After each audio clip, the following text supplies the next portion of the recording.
Hey guys, welcome back to another episode of the AltMed podcast. Andrew Dowling here with me as always, Mitch Kurtz. Mitch, you're looking reasonably well. A new father, I might add, to our listeners. So if anyone's watching on YouTube and you're trying to work out what's with all the bags under this guy's eyes, you're a little bit clearer now. Now we've got a special guest today who's checking in with us from the other side of the Pacific. It's David Brown, the co-founder of Stratcann. Those in the know that Stratcann is a leading Canadian online news source for all things cannabis related in Canada and abroad. David, welcome to the show and thank you for joining us. Yeah, thanks for having me, Andrew. I'm looking forward to the conversation. No, likewise. So give us maybe just a quick background on you and how you came to start Stratcann and maybe your history in cannabis, just to give our audience a bit of a bearing there. Sure. Yeah, I've been covering the evolution of Canada's cannabis sector for a little over 10 years now. I started Stratcann in 2020 after spending about 2 years as a policy advisor for the federal government, Health Canada's cannabis legalization branch.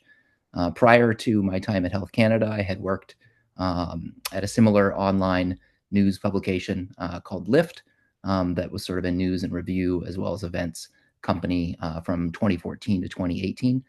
So that's to say, I've been covering the sector and sort of the evolution of the legal cannabis industry in Canada. First, the commercial medical cannabis industry, and now the sort of post legalization industry for 10, 11 years now.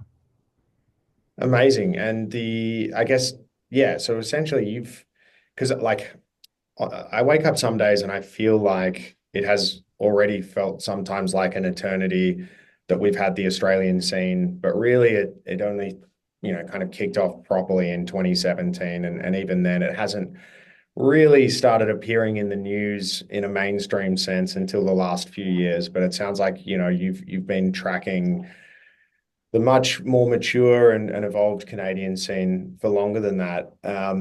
I guess maybe just because it's going to be of direct interest to our audience, maybe we start with some observations that you've made in the time that you've seen our industry start to evolve. Do you see, like, just at a general level, and we can go in any direction here, but what what have you seen from Australia that maybe you like? What have you seen that you don't like? Are we, repeating too many of the mistakes? Are there some corrections that are sitting on the horizon for our whole sector? What are your observations on Australia from your view in, are you Vancouver? I'm trying to remember where you're based. Or are you Yeah, I'm in British Columbia. I'm a little outside Vancouver. That's where I've nice? been for quite a while now. Yeah, Yeah. I'm not an expert on the Australian scene, and I would certainly have a lot of questions for you guys as well. But I've been following it from here as best I'm able, and I can see, similar parallels to the evolution of the medical cannabis space in Australia and the early days in Canada. And I think that makes sense because I think there's a sort of the same momentum in terms of stock market excitement. And so I think, you kind of talked about maybe some of the mistakes, and, I don't know if it's a mistake exactly, but one of the big challenges, I think, or features at the very least of Canadian legalization was this evolution of a lot of companies that were, really built, publicly traded companies that had a lot of that hype of legalization sort of built into their valuation. And I think there's, probably a bit of that in Australia as well. And, the way some of those have sort of played out in Canada has been, they haven't really been able to live up to a lot of the very big expectations. And the way the market has evolved in Canada in the last few years, we see a lot more smaller producers really starting to get a foothold in the market in terms of consumer awareness.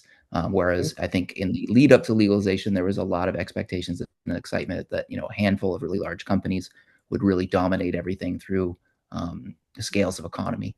And my very vague, sort of broad understanding of the Australian market based on the news I read, on the international level, I see some reflections there, and I think this tendency to overbuild some of these regulations, especially on the medical side.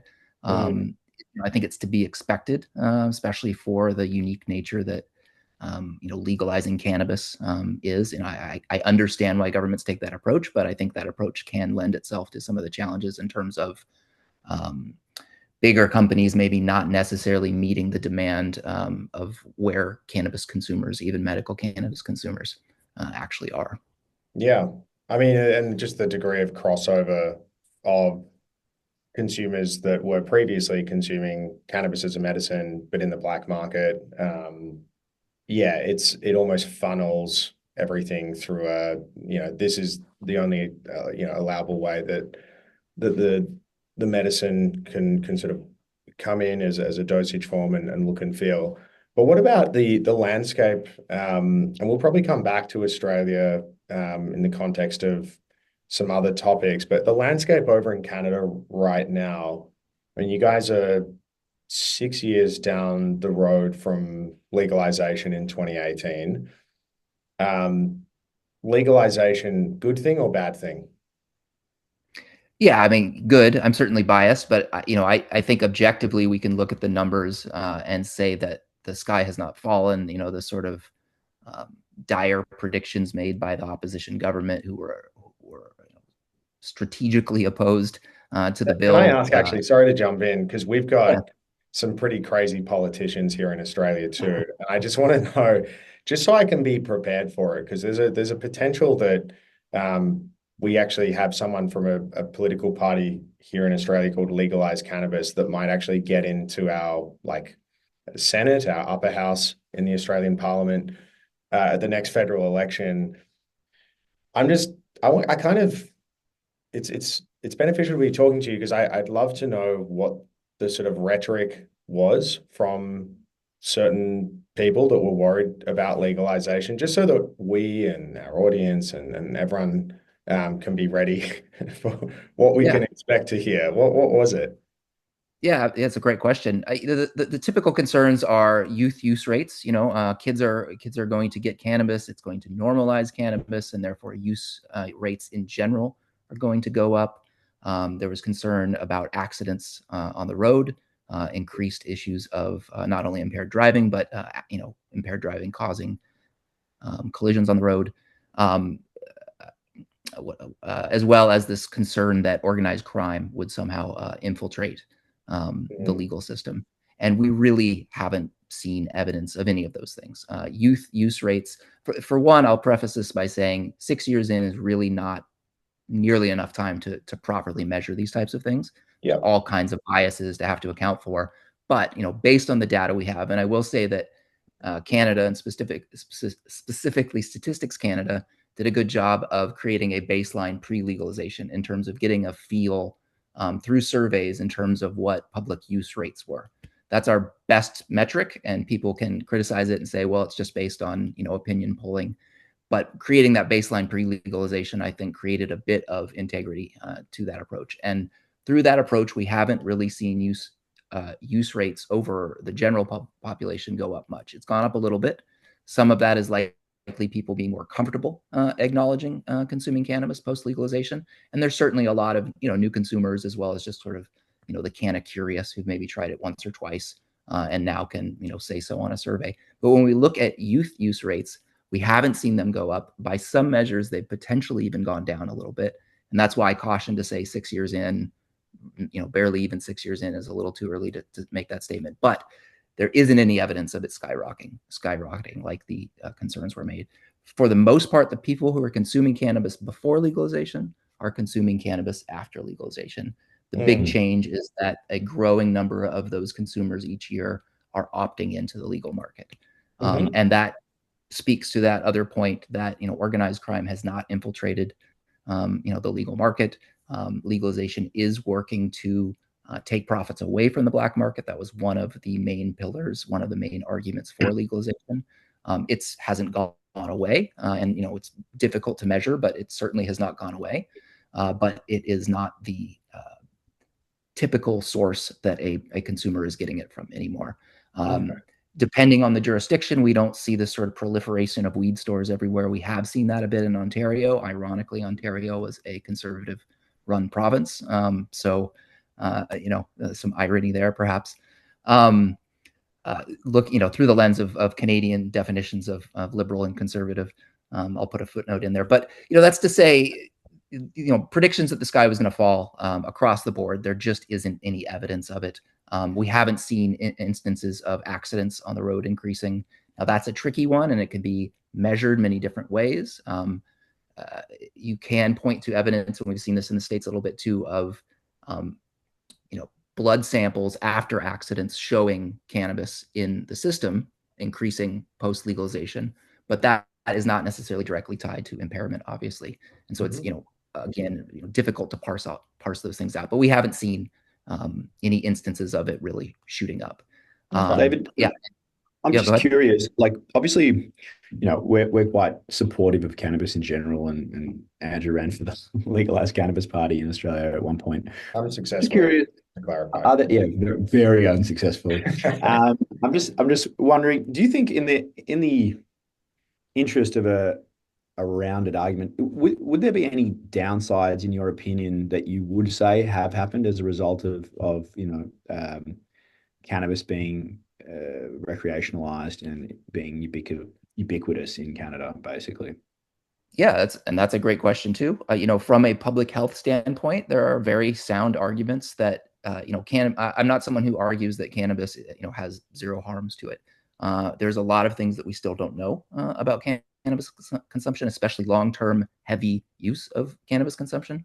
And I say that as a long-term heavy cannabis user. I'm not in denial, and I don't think that this is without any potential harm. So I think these are things we have to measure, and I think there are pretty loud public health voices in Canada who criticize cannabis legalization. I think one of the criticisms is the highly commercialized model that incentivizes companies to encourage consumption. I think there are very valid public health arguments about that. I would like to see one of the things I like about Germany's approach is, and I think they borrowed the idea, or at least were aware that Uruguay had a similar approach of those sort of cooperative growing clubs. I think that's an interest, bringing in something like that to at least counterbalance some of those more commercial interests is important. The fact that Canada allows for home grow is a bit of a counterbalance to that as well. But cannabis is not without harms. There are legitimate public health concerns. I think anyone who's arguing for legalization needs to be able to really understand those, really look at the data objectively, and be able to address those types of valid concerns, as well as those concerns about this sort of maybe regulatory capture, regulations that are built in ways that are so onerous that only heavily capitalized businesses can participate. I think Canada actually did a fairly good job of trying to subvert that through micro licensing and things like that, or trying to address those issues. But our system being the first one in the world, really at a federal level, was understandably overbuilt to take into account political pushback from the conservatives, as well as pushback from a lot of public health officials. So absolutely, I think you have to take those things into account. But haven't seen people's use rates go up much. So whatever those health concerns are, they were likely the same as pre-legalization. One of the benefits being now they're at least consuming something that is likely to be a fair bit safer in terms of pesticide testing and microbials and things like that. I also just one comment on that. There's so much interesting areas to pick up on there, but I think that's where Australia actually could look for some regulatory reform and an improvement is that micro licensing regime you just described. Like in Australia, for example, the regulatory authority responsible for issuing licenses to people to cultivate, you can basically put together a fairly large submission with drawings of your facility and everything. I think the Office of Drug Control, the relevant authority, has issued something like 100 licenses to cultivate, but we only have about in the vicinity of 15 to 20 of those license holders actively operating and engaged in activities. And it's not the case that those 80 other licenses are just waiting to be constructed. It's that you need to be heavily capitalized. I had somebody tell me recently, you want to start a grow facility in Australia, like not even worth looking at for less than 5 to 10 mil kind of a range. So it's just we don't have that entry point that's lower than that. So that's definitely something that I think needs to improve in Australia. And of course, our labor cost is higher than Canada's. I think Canada's is something like 17 Canadian an hour.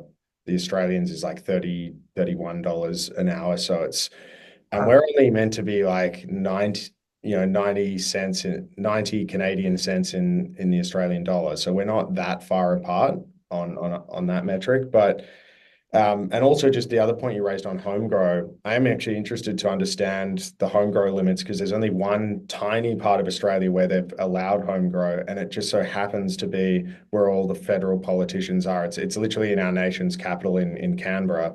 And so this tiny little territory around the federal parliament allows for people to grow 2 plants individually or 4 plants in a household. Coincidence that the federal politicians have got that to their advantage? I think not. But David, what is the I'm sure it differs province to province, but what's the sort of rough guide for how much you can grow at home in Canada? So federal law allows for up to 4 plants per household, so not person, but per household. There are some provincial limitations. Provinces are allowed to restrict that. And in fact, a court case a year or two back, a Supreme Court case, agreed with Quebec that they have the right to limit to 0 or outright ban. And so Right. Quebec is now, because New Brunswick is in the process of allowing it, Quebec it was originally Quebec and Manitoba that banned it. Quebec has dug their heels in, in fact, had the Supreme Court agree with them. Manitoba had a new government, and so they're now sort of very slowly implementing it. The rest of the country just went ahead and allowed 4 plants as well. I can't believe imagine it. Quebec being stubborn about anything. Is that a thing? Okay. And it was really for the. I mean, that government has been very conservative against cannabis in general, but that, from a lot of people's perspective, is really more about them pushing jurisdictional versus federal, provincial versus federal jurisdictional issues, even outside of cannabis, and that shocked a lot of people that they won because. But anyway, we won't get into that too much. But anyway, you can grow up to 4 plants in most provinces. You can, most provinces don't have any kind of personal possession limit either. And so you can kind of harvest it all. My province of British Columbia, I believe it's 1 kilogram, I want to say, is how much you're allowed to have at home in total. And then there's, public possession limits of 30 grams, which, I don't know how carefully anyone is enforcing that, but that's the general limit. But yeah, you can go. So where I live in British Columbia, I can grow 4 plants outside. The provincial rule is that they can't be visible from the public, so I have to have them in my backyard, sort of behind a fence. Yeah. Some provinces have rules about they can't be visible near a school or things of that nature. Really, I mentioned it as sort of a counterpoint to the corporatization, and I think it's an important one. But I grow cannabis, for fun. My neighbor grows it for fun too. I don't think we're, seriously trying to supplement, most of what we're buying. And I think a lot of consumers are like that too. It's just a nice thing to be able to grow. There are absolutely people who are really making advantage of it by, having a really intricate indoor system that they can, pull a lot of out with just 4 plants. But I think for the most part, it's just, people are able to add it to their garden, which is in itself, kind of liberating. I love it. Something I thought is pretty funny is, well, not funny is maybe not the word, but Canadians can only really consume Canadian cannabis. You can't, there's no imports in Canada, right? So, I mean, look, the cannabis is good enough there that that's completely fine. But in saying that, it is interesting. Like in Australia, we get to try stuff from Switzerland, South Africa, Thailand, Colombia. Now, you may not always be interested in all of those jurisdictions, and Canada for that matter, and potentially America if you can get it out of America. But especially on the European scene, I think there's products, you got to wade through to find them, but they do grow things a little bit differently over there. They are interested in sometimes less commercial crops, longer sativas, things like this that you don't see in North America. Um, so yeah, I'm just curious to know what you think about the fact that there's really just a microcosm geographically of what is kind of going on globally in cannabis that the Canadians get exposed to. Just curious to hear any commentary you might have on that. Yeah, that's a great point. I honestly hadn't really thought about it like that, but and you know, I think part of it is because we are so spoiled here. You know, Yeah. we've had a lot of great weed for a long time, but I think that's a great point. Mm. Um, you know, I think ultimately as regulations evolve around the world, I do see a landscape where imports on the recreational level, you know, can come into Canada as well. Once there are jurisdictions that can, you know, satisfy those regulations. You know, the main issue I think right now with Health Canada effectively banning imports is there's just so much oversupply here they can't justify it. But that's an interesting byproduct of that, right? That, you know, it's not necessarily about supply; it's about diversity, and that you can get different products from different parts of the globe. In the same way that, you know, I would imagine there's an appeal to Canadian cannabis in Australia or Israel or Germany. Some of it has to do with quality, perhaps, but some of it is also just, oh, I want to try something from a different place. So that's a great point. And I know, you know, producers in other jurisdictions have brought up these complaints that Canada is effectively not allowing any kind of imports, even on the medical level. And it's a conversation that at some point will have to elevate to something serious that the Canadian government will have to entertain. We will also have to get past the enormous amount of extra supply that we still have before it's much of a factor, though. We just need to I find heard the it. jurisdictions to dump it in, right? No, sorry, I'm being. And we can talk. I heard it is dwindling somewhat though as Germany comes online.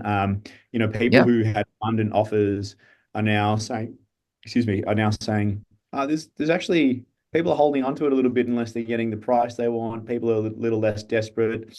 There's those lots that used to be available aren't unavailable as frequently. Yeah, yeah. Export I think there's several factors in Canada that have shifted in the last year or so, but export is a big part of it that has it's taken away a little bit of that excess volume here in Canada, and so it's created some upward pressure on domestic wholesale prices. But it has also opened up a lot of streams of revenue for, especially I've talked to a lot of micro growers, and I think, you know, you guys are aware of this as well. It's not just the big companies that are exporting. It's a lot of these smaller companies, these micros, who often have a really hard time getting to market here in Canada because a lot of the challenges at the provincial level. And yeah. export is this easy way for them to just do one bulk sale in cash. I don't know cash, but they're actually getting paid instead of often having to wait a long time with the provinces. And you know, a sort of bulk deal, I mean to say.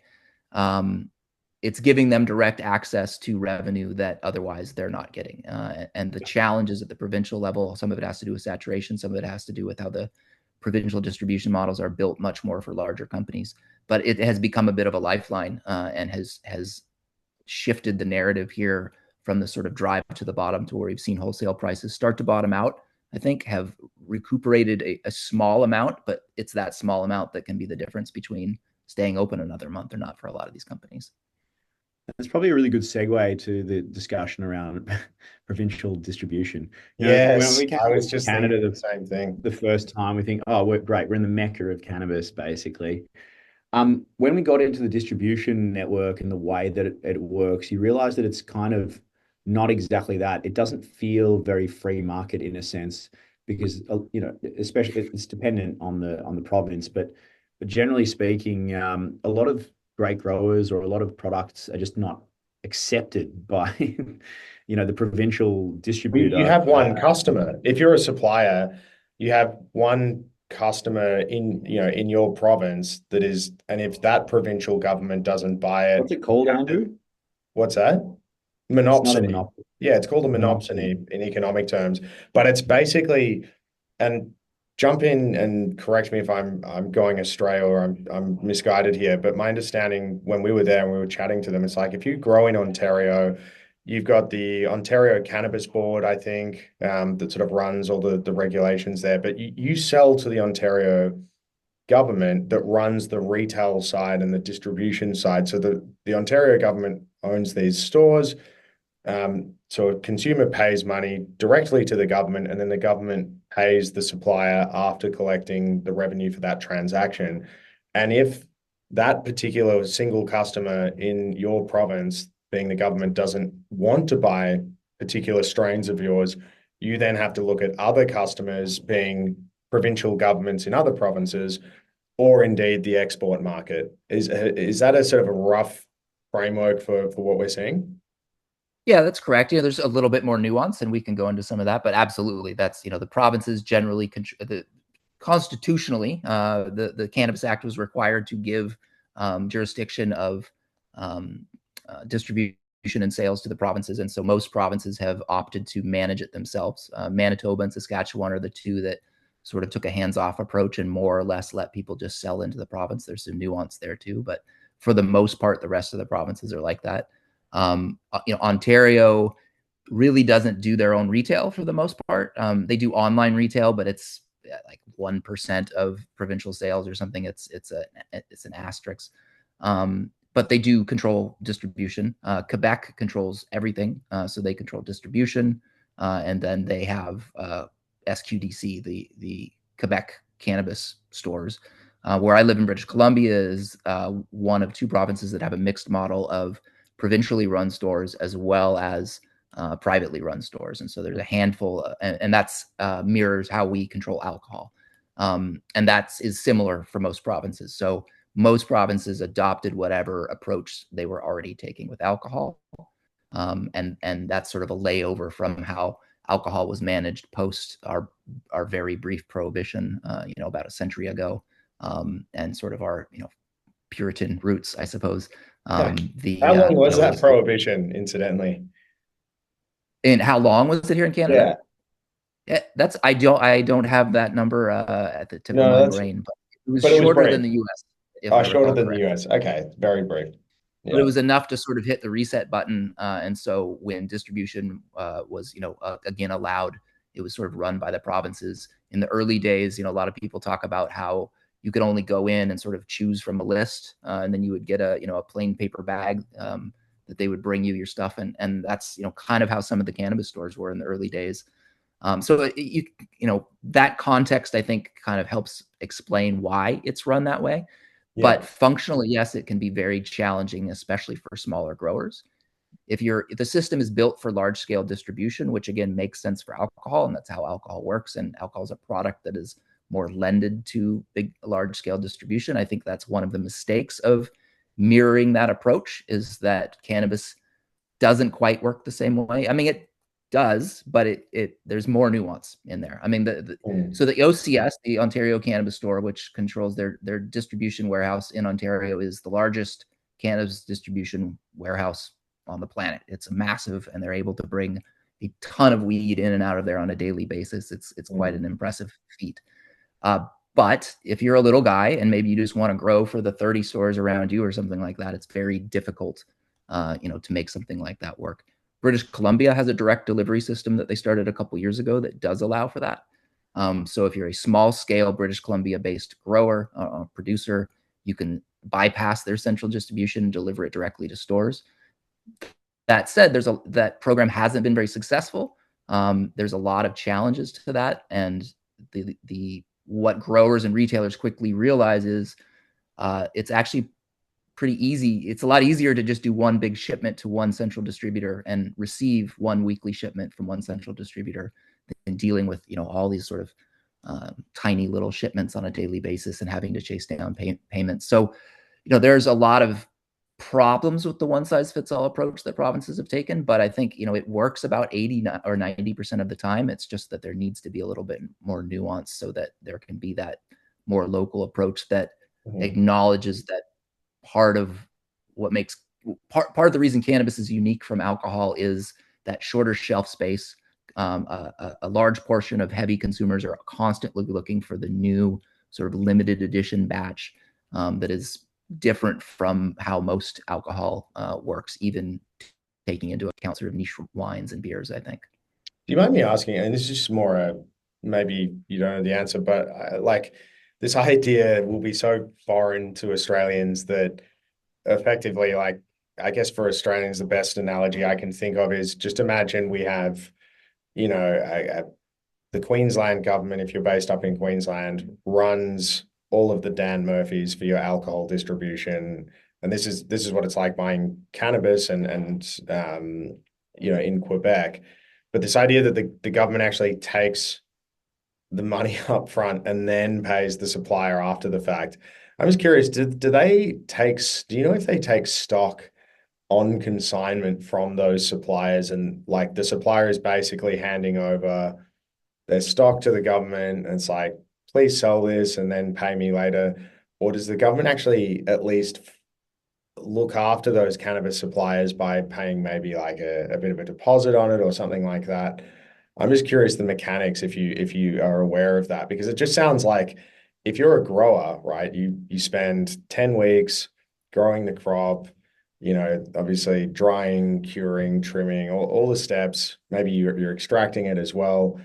And then you just hand it over, and it's just like it's a really long time between getting paid anything. Do you know if they get paid something in advance, if the government commits to buying or to stocking their product, or is the government kind of like, until somebody pays for this in one of our retail stores, you're not seeing a Canadian dollar?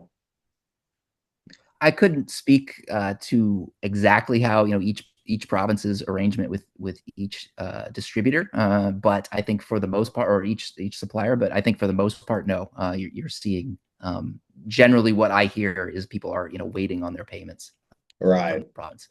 And speaking to the point you brought up earlier, I think one of the complaints we see here in British Columbia, like you say, is you have the government is controlling distribution, they're controlling what comes into the province, and then they can also sell to their own stores. I haven't necessarily seen evidence of it, but there's the argument that they can sell to themselves cheaper than they're selling to the private stores, and sort of outcompete the privately run stores. I will say that from a broader public health policy standpoint, I think there's sound arguments for why it makes sense to have the government running sales so that those profits get invested back into the province instead of a private corporation. That seems to, that I think one of the benefits behind it, but the inefficiency sometimes I think of, government run distribution system can be challenging and maybe not able to move at the speed of the market at times. But Yeah. those very same issues could very well exist in a situation where you have a couple private distributors. And Manitoba recently opened their market up to private distributors. It's really too early to tell how things shake out there, but we may see something similar there, to where it sort of moves to one or two big dominant players who have that leverage. And it would be nice if those provincial distributors played a bit nicer with the suppliers, but from a market standpoint, there's so much supply that they just don't need to. Yeah, they don't And have they're to. Yeah, and a private distributor would make those very same decisions. yeah, that's so true. I know that this is probably the point in the podcast where a few people are going to turn off, but hang on the line. I want to talk about tax. I get it. I know that for some people they don't want to hear about this, but I think it's just such a fundamental part of the whole discussion around legalization. And it may be something that people find boring or they don't like to think about. But that's because you're not thinking of it as the government, to all the listeners out there that are about to turn this podcast off, and to all the naysayers, in fact, all the people that we were discussing earlier that said, if we legalize, there's going to be a spike in youth usage, there's going to be more car crashes, there's going to be blah, blah, blah, blah, blah. What has been the upside for the governments at both the provincial and the federal level in terms of how cannabis is taxed in Canada? Really keen to get a sense of that. There have certainly been benefits. There's, provinces are the ones I think seeing the biggest financial benefit from legalization, primarily from their 75% portion of the federal excise tax. You're seeing provinces bringing in a couple $100 million a year for them. It depends on the province, obviously, but 1 to 200 million a year for some of the larger provinces, which isn't anything to shake a stick at. That said, I think the bigger savings from a policy standpoint for government aren't so much about revenue generation, but the fact that they aren't spending a bunch of money on criminalization of cannabis. Yeah. There's still a need for cannabis enforcement. There's still people breaking the law here in Canada, and we still have to have enforcement. But I think from an advocacy standpoint, I think that if people focus too much on the fact, on the idea of the government bringing in a lot of revenue from legalization, it's encouraging the government to set taxes at a really restrictively high rate. We've seen that here in Canada. We've seen that in many places in the US. California is a big one, to where it then becomes too difficult to compete with the black market because it increases the price so much. So there are good arguments to be said that, look, this is bringing in money for the state, and that's a good thing, especially in a time when the state needs money, from a lot of different places right now, to pay for the kinds of services that we need. But it can be a contradiction that will actually sort of drag down the legal market's ability to compete with the illicit market.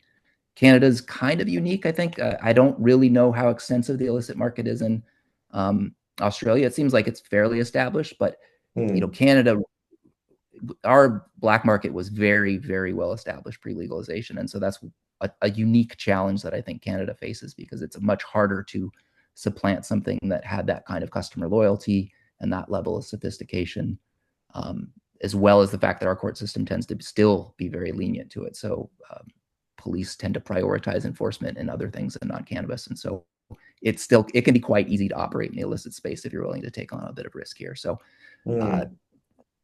I think, I may have lost the thread of your question there, but that is actually very interesting. Just in like, as you say, like if proponents for cannabis legalization really hang on to persuading the naysayers on the promise of tax creating, revenue, you are encouraging those policymakers, politicians, to set a really high tax rate. And you don't want to do that because it has this flow-on impact to the black market. And certainly I would say, based on a few observations, conversations I had in Canada, I got the same sense that, law enforcement over there is perhaps a little bit more lenient towards black market stuff than, like, in Australia. It's, if you get caught, it's very strict, and they don't muck around here.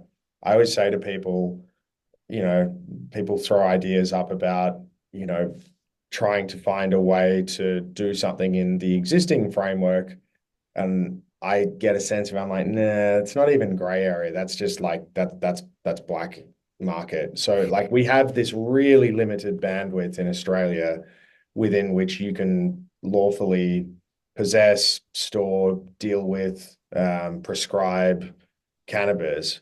Anything that's not squarely under the regulations in that band is out, and it's criminal, and it's treated, like, like cocaine, call it. Like, it is literally, it's very strict here. So, but no, so that side of it's interesting. In terms of you said the provinces take 75% of the federal excise tax that is applied to cannabis sales.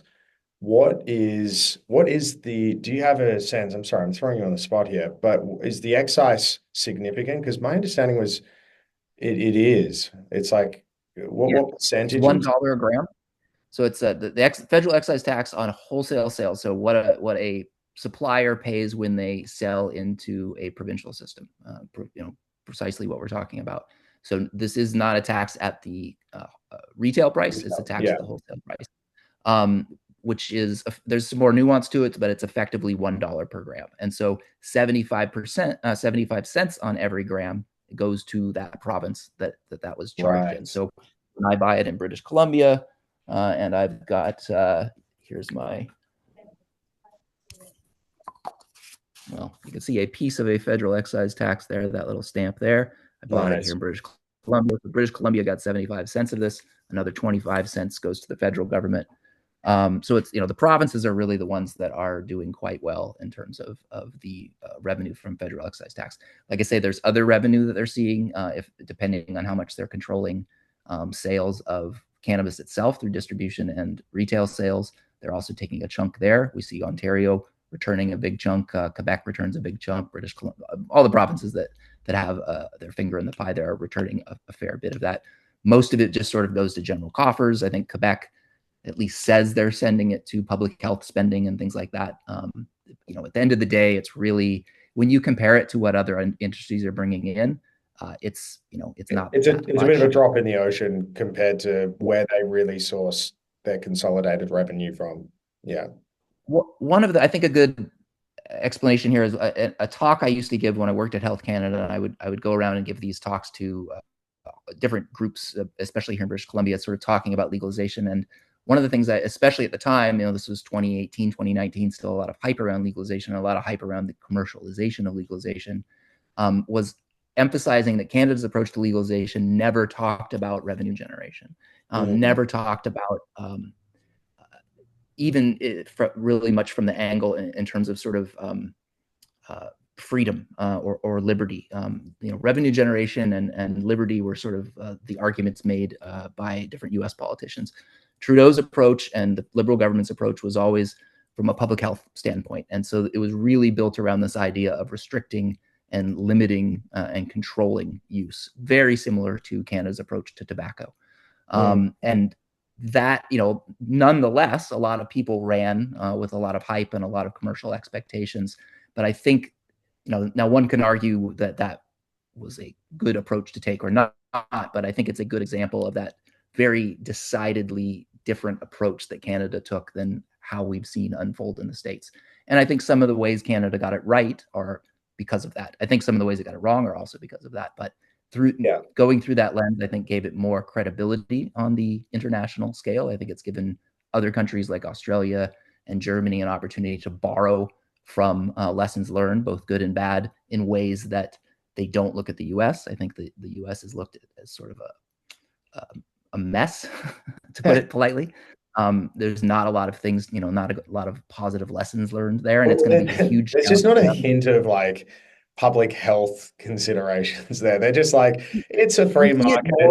You see it more in the more recent states, and especially on the East Coast. I see models that much more reflect what I see in Canada in terms of taking a more public health lens to it. But it is still, very uniquely American, and that it's very market heavy. Hyper consumer, like here's all the different brands, and like it's literally just a free market. Let's just have all the suppliers compete with each other on price and. Yeah, like it's crazy actually. Like that, you really do sense the difference when you're somewhere in Canada and then in the US. Yeah. I mean, are you guys? I guess so there's a few topics, but I know we've got to wrap up shortly. But I guess my last question to you would just be if the US were to federally legalize cannabis. I mean that could have kind of from the perspective of Australia, I imagine we would start to see much more products being exported from the US into the Australian market. Is that something that Canadians are particularly worried about, or is it kind of like, what, that would actually be an opportunity for Canada to share the load with another country in terms of, because you guys currently, it seems, are like looking after every country around the world with premium imports and even entry level products, but a lot of it's coming from Canada. Where do you sit with that? I think at least abstractly, it's a concern for the industry that they're aware that if and when the U.S. federal government created a functional federal framework, that it would, at the very least, really change the leverage that Canada has on the market right now and that first mover advantage. At the same time, I think people who are really looking at it with a sober lens understand just how far away that most likely is due to the complexity of bringing together so many different competing state-only legislations. I would be shocked that someone could just flip a switch and make it happen. Bringing in, federal departments like agriculture to harmonize these kinds of things, I think would be very tricky. The age of Trump, I try to remember that all the things I used to know about how politics works doesn't matter anymore. So maybe I'm completely wrong, and he can wave his wand and make it happen. But to me, I see it as a very sort of abstract thing that's years and years down the road. But if and when it doesn't happen, I mean, yeah, the U.S. is our massive neighbor to the south. If and when that wakes up, it will change everything. Their weed will likely come up here, and at the very least, it will. Canada will no longer be the primary exporter. I think you're correct there. I think it depends on either Trump listens to the Christian right and decides to not federally legalize, or he says that immigrants are bringing in black market cannabis, and in an attempt to further demonize them, he says we need to control the process, and that's why we're going to legalize it. Like, it just, he's got to pander to his different. His followers will he knows how to, his followers will line up no matter what he says. He could say, up is down today and down is up tomorrow. And I don't think he has any challenges there, but there's frankly a lot of interest. I think, there's the prison industry and different things like that I think are still tied up with prohibition. I think there's also just the, pragmatic challenges of harmonizing all of these things. I think the state's first approach was a mistake, frankly. I think there's a lot of great things about it, but trying to create a functional, truly legal system is going to be a mess now. I just don't see how they can straighten that out. The types of things that Canada took the slow, sort of methodical approach to figuring out, and were maybe not as sexy as the state's first sort of libertarian approach that we saw some of those early Western states take. But I think it's starting to pay off now in ways that now the U.S. is really holding itself back. And I haven't seen any good analysis that would explain to me how that could be done easily. Yeah, agree. Oh, goodness me.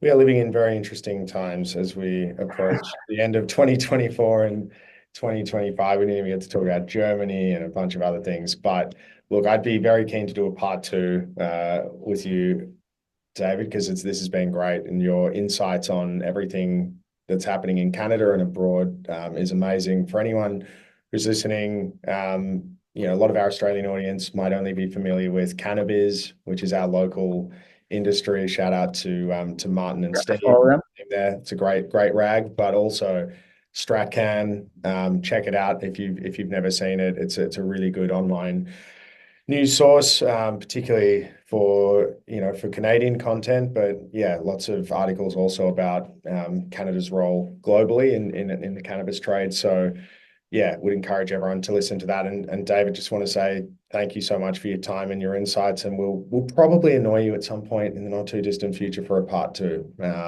So thank you.